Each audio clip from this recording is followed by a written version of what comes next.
May baril siyang itinutok papasok sa operating room. Hindi pinansin ng pasyenteng ginagamot pa. Diretso niyang tiningnan ang CT scan ng utak sa dingding. Tapos, namatay ang pasyente, hindi na na-revive. Wala namang saysay ang paggamot mo sa kanya. Kumalat na ang tumor sa cerebral cortex at spinal cord. Bago pa makapagprotesta ang mga doktor, mabilis siyang nakapagpalit ng pantulog at nahiga na sa operating table. Pagkatapos ay pinagbantaan niya ang doktor na buksan ang tiyan niya. Sige, aanestisyahan muna kita. Hindi na, simulan mo na. Dahil sa banta sa buhay, nanginig ang mga kamay ng doktor habang hinihiwa ang tiyan niya. At may nakuha siyang kalahating pakete ng asul na bagay.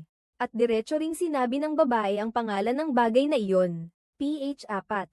Halata namang alam ng doktor kung saan galing ang gamot na yan. PH4. Ang sangkap na ito ay konti lang ang nagagawa sa ika-6 na linggo ng pagbubuntis. At ang pinakamalaking gamit nito ay ang pagpapalaki ng utak ng sanggol. At ito ring napakakonting CPH4. Ang nagpalaki sa utak ng tao hanggang 10, kaya naging superior species ang tao sa mundo. Pero dahil sa sobrang dami ng iniinom niya, ang utak ni Lucy ay na-develop na hanggang 20%. Ayon sa doktor, himala na nakakayanan pa niyang mabuhay sa ganang dami ng gamot, hindi na siya magtatagal. At isang araw lang ang nakalipas. 4 na supot ng CPH4 ang itinuring ng mga lider ng sindikato bilang bagong uri ng droga, at ipinasok sa tiyan ng 4 na tao, para mailipat sa Europa at may benta. At si Lucy, na niloko ng kanyang walang kwentang boyfriend, ay isa sa mga napili. Hindi lang basta nagising na may hiwa na ang tiyan ko. Habang nakakulong pa, dahil sa magandang mukha ko, may isang mababang gangster na nakapansin sa akin, at sinimulan na akong bastyusin. Masama ang loob ko. Sa isang nakakapangingilabot na paraan, dinilaan niya ang daliri niya. Pagkatapos ay sinuntok niya ako sa kanan at natamba ako. At sinimulan akong sipin ng paulit-ulit sa tiyan. Matinding sakit ang naramdaman ko sa tiyan ko. Nang makaalis na ang mga basagulero, ang CPH4 na rin sa tiyan ni Lucy ay sira na, at mabilis na kumalat sa kanyang tiyan. Milyon-milyong asul na mga particle na parang kidlat ang sumabog at tumalon sa kanyang katawan. At pagkatapos ay sumanib sa kanyang mga ugat, kasabay ng mabilis na pagdaloy ng dugo sa kanyang buong katawan. Naramdaman ni Lucy ng malinaw sa sandaling iyon ang walang katapusang enerhiya na gumugulo sa kanyang katawan. Nagsimulang damaykit ang kanyang katawan sa dingding na parang walang gravity.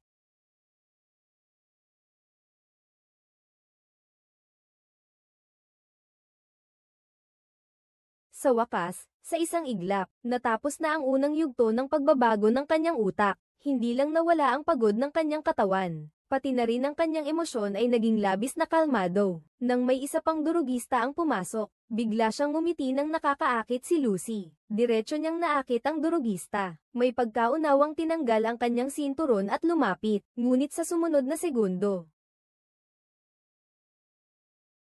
ang buong kilos ay isinagawa ng walang anumang pag-aatubili. Para sa kanyang unang beses na humawak ng baril, likas na siyang marunong. Matapos niyang maalis ang kanyang posa sa paa ay dumiretso siya sa koridor.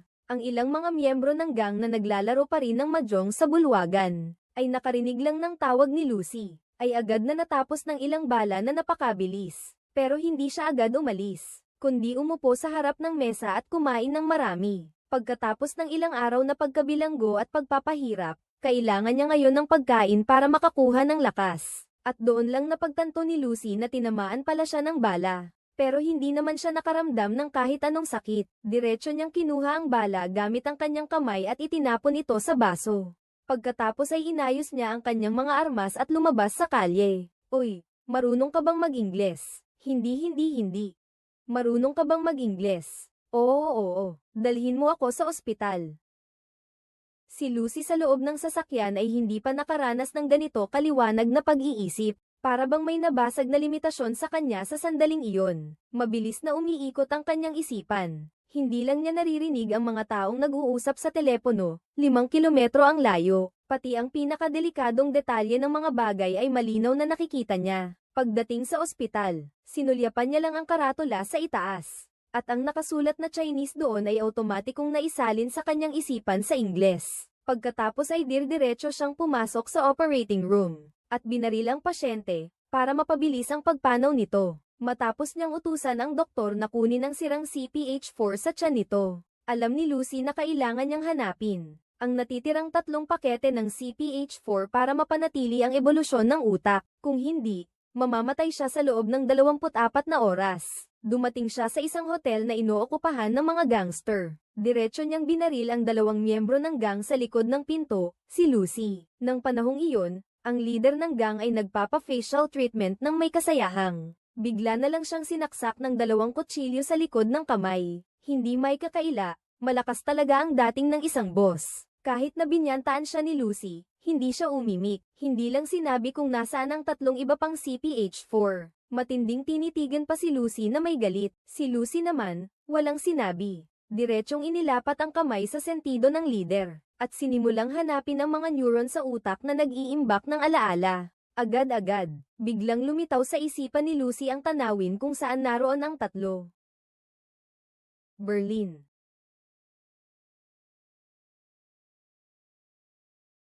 Paris.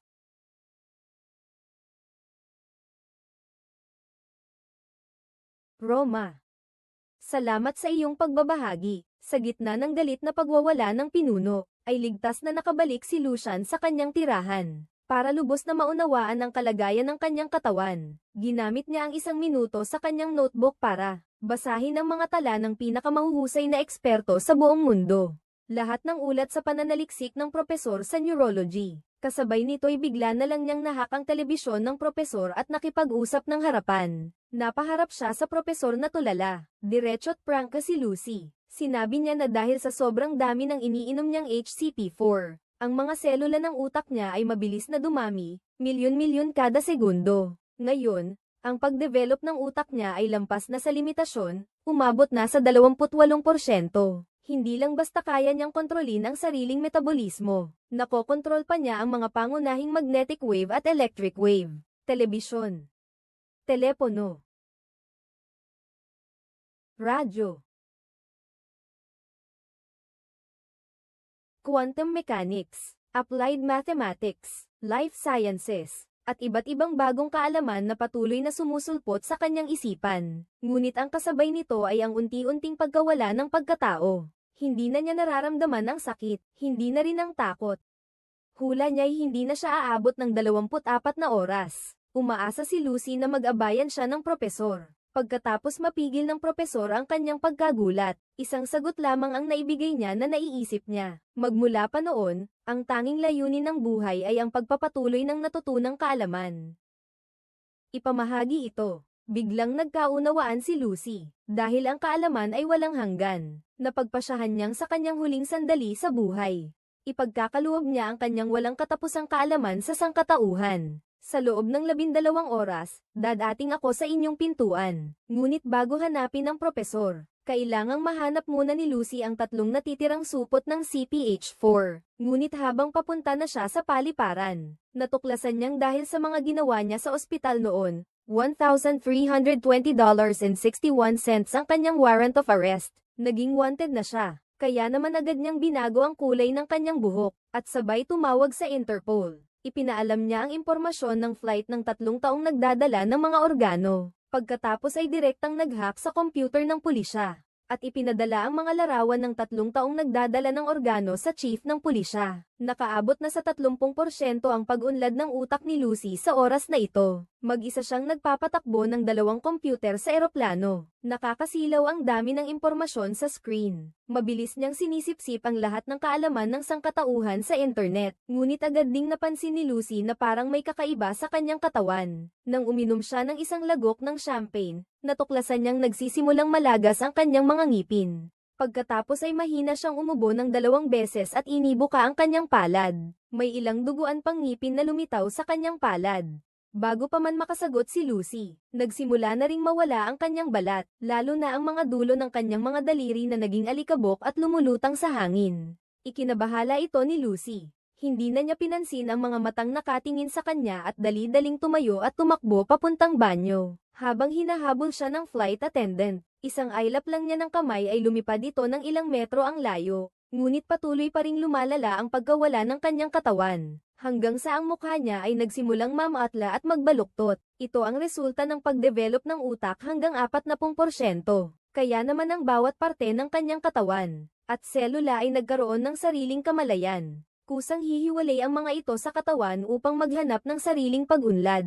Alam ni Lucy na mas maraming enerhiya ang kailangan niya para mapigilan ang mga ito. Kung hindi, mamamatay siya. Buti na lang at may natitira pang kalahating supot ng CPH4 sa bag niya. Kahit na nagsimulang ubusin ni Lucy ang lahat ng walang pakundangan, mukhang huli na ang kanyang pagliligtas sa sarili. Wala siyang nagawa kundi sumandal sa dingding, at nagsimulang magsipag-alisan ang napakaraming selula mula sa kanyang katawan, kasabay ng isang nakasisilaw na liwanag. Ang kanyang mga selula ay nagsimulang maghiwa-hiwalay at muling magkabuo. Nang magising si Lucy, ang kanyang katawan ay patuloy na nagbabago, mula sa kulay hanggang sa uri ng species. Nang panahong iyon, ang utak niya ay nakadevelop na ng 50%. Malinaw na, matagumpay niyang napakalma ang mga selula sa katawan niya, at nailigtas ng mga tauhan ng eroplano papunta sa ospital. Lumabas sa silid, ang sheriff na nakabalita ay hinaranggan ang dadaanan ni Lucy, pero ayaw ni Lucy na makipag-usap ng matagal sa kanya. Pakitanggol mo ang iyong mga kamay. Walang ekspresyon ang mukha ni Lucy. Pagkatapos ay umangat ang kamay niya at kumaway. Agad na nakatulog ang mga pulis sa paligid. Sumunod ang tunog ng mga bala na kusang nahuhulog mula sa magasin. Natulala ang hepe ng pulis at halos mataranta sa takot. Wala siyang nagawa kundi ang sumunod kay Lucy para kunin ang 3 pakete ng CPH4 sa ilalim. Sa loob ng patrol car, biglang may lumitaw na maraming kulay-kulay na sinulid sa paningin ni Lucy. Ito ang konkretong anyo ng electromagnetic wave. Nauunawaan niya na habang mabilis na umuunlad ang kanyang utak, ang kanyang katawan ay patuloy na nagiging banal. Ang electromagnetic waves na inilalabas ng lahat ng electronic devices sa lungsod, ay nakikita niya ng buo gamit lamang ang kanyang mga mata.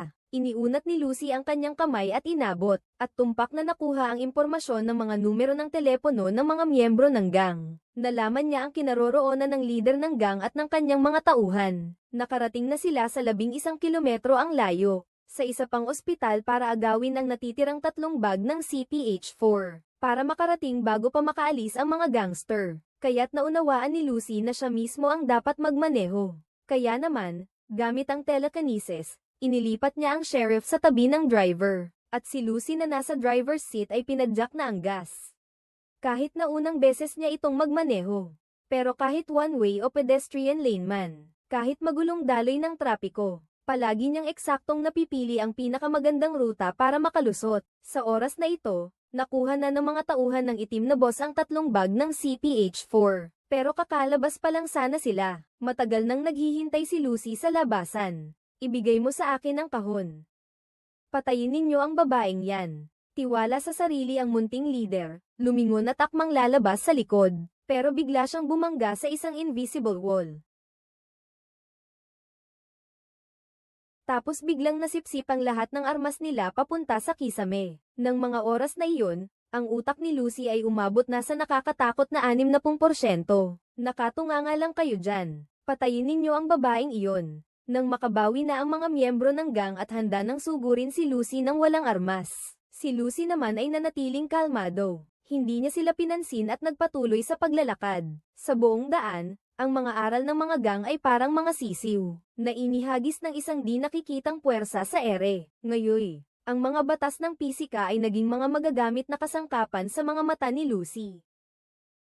Kahit na ang mas maliit na lider ay gigil na gigil sa galit, ngunit dahil hindi siya makagalaw, wala siyang nagawa kundi ang titigan. Si Lucy na kinukuha ang kahon ng gamot mula sa kanyang mga kamay, matapos niyang madaling makuha ang lahat ng CPH4. Isang bagay na lang ang kailangan pang gawin ni Lucy. Iyon ay ang ibahagi ang lahat ng kanyang kaalaman sa sangkatauhan. Nang makita ni Lucy si Professor Old Black, nasa laboratorio na ito at nakapalibot sa kanya ang mga nangungunang eksperto sa iba't ibang larangan. Nalaman nila kay Old Black ang kakaibang kalagayan ni Lucy. Ngunit ang katotohanang nabasag ang hadlang sa utak ay lampas pa rin sa kanilang pangunawa. Maaari mo bang ipakita sa amin ang iyong kakayahan? Namatay ang anak mong si Gabriel sa isang aksidente sa sasakyan noong 6 na taong gulang siya. Isang asul na sasakyan, may upo ang katad, may nakasabit na maliit na ibon na plastik sa salamin. Namangha ang lahat sa kakayahan ni Lucy, pero ang pagbabasa ng impormasyon sa mga selula ng utak ay madali na lang para kay Lucy ngayon. Sa loob ng laboratorio, ang mga namungunang propesor sa iba't ibang larangan sa buong mundo. Nakaupo sa harap ni Lucy na parabang mga estudyanteng nakatingin sa kanya. Kinokontrol ni Lucy ang pagkawala at muling pagbubuo ng mga selula. Patuloy na binabago ang kanyang anyo. Sinabi niya sa lahat, na sa totoo lang, wala namang numero at letra ang mundo. Ang 1+1 ay hindi rin katumbas ng 2. Ang sangkatauhan, dahil sa limitadong pangunawa, ay lumikha ng isang sistema para maunawaan ang lahat ng bagay sa mundo. Kaya, 1+1, ang resulta ay 1 lang. Ito mismo ang tinatawag na iisang universo, isang pinagmulan ng lahat, at sa iisang pinagmulan babalik ang lahat. Ang punong-puno ng pilosopiya nitong pahayag ay nag-udyok kay Lauhi na magtanong, kung ang mundo ay hindi pinamamahalaan ng mga batas ng matematika, ano nga ba ang talagang namamahala sa lahat? Pagkarinig noon, biglang lumikha si Lucy ng isang imahe, at bibilisan ng walang hanggan ang mga sasakyan doon. Kapag ang bilis ay malapit ng maging walang hanggan, ang mga sasakyan ay mawawala. Ang panahon lamang ang makapagpapatunay na umiral ang mga sasakyan. Panahon, ang siyang katotohanan sa pagtakbo ng sansinukob. Kung wala ang panahon, tayo rin ay mawawala. Ngayon, ang galit na lider ng mga gangster, sa katanghaliang tapat na sinalakay nila ang gusali ng laboratorio. Dahil sa dami nila, wala nang nagawa ang pulisya. Naisip ni Lucy na kailangan na niyang mapabilis ang ebolusyon ng kanyang utak. Kaya naman, iniutos niya na tunawin ang lahat ng CPH4 ni Leary at i-inject sa kanyang mga ugat. Parang may sumabog na enerhiya sa kanyang katawan. Huminga ng malalim si Lucy, at ininom na niya ang lahat ng natitirang gamot.